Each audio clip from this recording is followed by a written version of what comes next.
What about the reveal of who's behind the plot? It turns out that the target of the plot is a senator who's traveling to Washington to give testimony in order to increase weapons funding. They picked Novichok, this nerve agent, because in order to implicate Russia, right? Because that's like part of Russia's MO. The whole thing is basically by her dying in this very visible and very tragic way, right? That would have created the political capital for her bill to be passed, because she doesn't have the votes to pass it at the moment. But the idea would be that if this plan succeeds, that's how she would get that majority, right? It's kind of implied that it's like the weapons manufacturers that are behind this because they stand to gain like big contracts and whatever. I think what was smart was the weapon that they were using, because I think it was designed by Russians, right? This is a real thing. This has been used by Russia in the past to kill lots of people, because once it's released, it's basically impossible to defend yourself against it, which makes the finale where he just closes the door, this glass locker, and it's perfectly contained. That's the exact opposite of what would happen. The idea is basically that once you release this thing, like everybody in the remote vicinity will die at a horrible death. I think that's all right. I think they were smart to commit, to use a Russian weapon as the thing that kind of takes out, to pretty much make, turn the senator or whatever into a martyr while using a Russian weapon. I think that was smart. But it's like another case where they kind of set themselves up for failure because it's not that smart a movie, right? It doesn't actually say anything about anything. It doesn't like refer to real world events or like events of the recent years. Like this is happening in a context where there is real like sabotage and stuff like that happening mostly in Europe. And in that context, you're creating the story where there's a false flag operation implicating Russia just for profit reasons, right? So you should at least acknowledge that.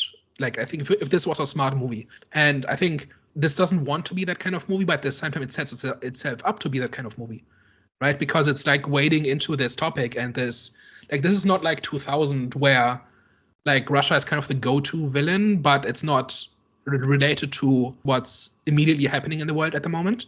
You know what I mean? It is not quite as abstract as it would have been 10 or 20 years ago, where they were kind of like Russia has always been kind of the safe villain that you can kind of vilify without anybody complaining. Like this is kind of going to that well, but they don't seem to have realized that there's actually stuff in that area actually going on. Calling it tone deaf is maybe too much or not quite to the point.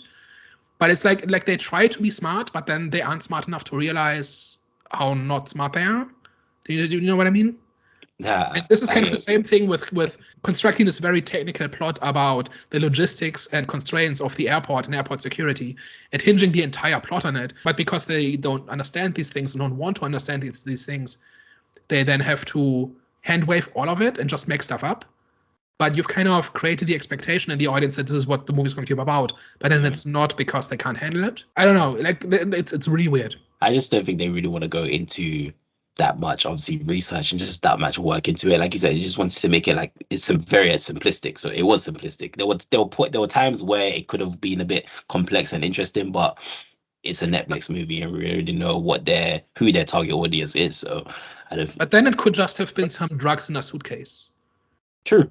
Right? Like they didn't have to be this. We don't get the reveal pretty much until the third act, when everything's kind of going a little bit crazy, and I don't think the movie does enough to even like weave any type of storyline related to sort of the kind of like the Russian nerve gas into sort of the rest of the story and what's kind of like unfolding in the rest of the movie, it seems. So for me, when you were kind of like initially asking, I was like, it really could have been anything. Like they could have like plug and placed it with anything, and it wouldn't have really like mattered for the movie itself and like how things like kind of unfolded, because I don't think it has much impact on any of the characters at all.